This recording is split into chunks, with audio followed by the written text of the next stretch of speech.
Well, to anybody in the business, $100 million was just a ridiculous figure. It was sort of like a wish or a dream, but no one really believed that anybody would do it. There was a part of the organization in Europe. In a very short period of time, this man built an organization that did the $100 million. And he received a check for $1 million.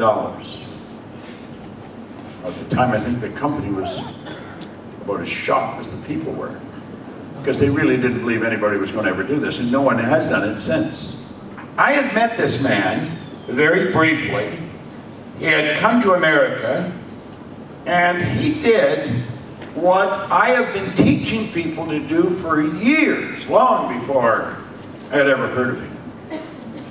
I'm going to tell you, I was really impressed. So when someone does something like this, I think I'd probably look at it a little different. I know what it is to build an organization because I've built a couple of them. And I know it's not an easy thing to do. And I know you really have to be focused. You have to get your mental game really on track.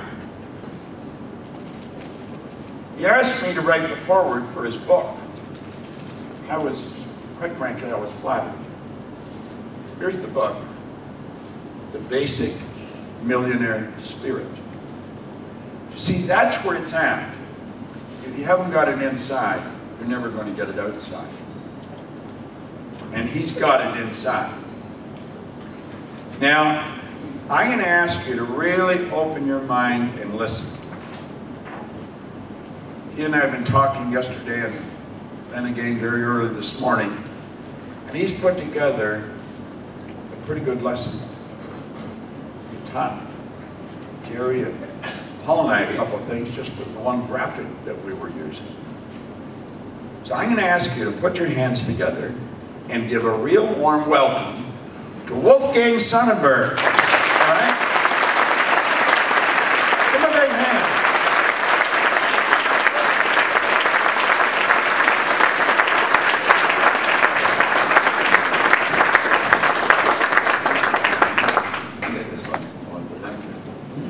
So, millionaire spirit, basic. Because I found out in life it's so much more about the basics than all the complicated stuff. If you walk through the forest or the jungle, you don't stumble upon big trees. It's the small stuff, the basic stuff, the simple stuff that makes the difference. And it's more like learning to use the common sense, what is inside, all the intellectual factors like Bob yesterday said. For example, I guess a lot of you heard already that banks in these last months and the last year wrote off billions. Billions, billions, billions. I don't know, something 100 billions, 500 billions. Yes, you heard about it? Is someone still believing it's a good idea to go to the bank and ask for advice? It's that simple. But test yourself, are you still believing your banker knows more? If you want to become a millionaire, if the guy behind the teller who is earning, what is it, 2,000, 3,000, 4,000, really knows what to do? Do you believe if he knew how to make millions, he would sit there? So just learn those simple questions. Ask yourself, and it makes it so much easier to find a new direction in life.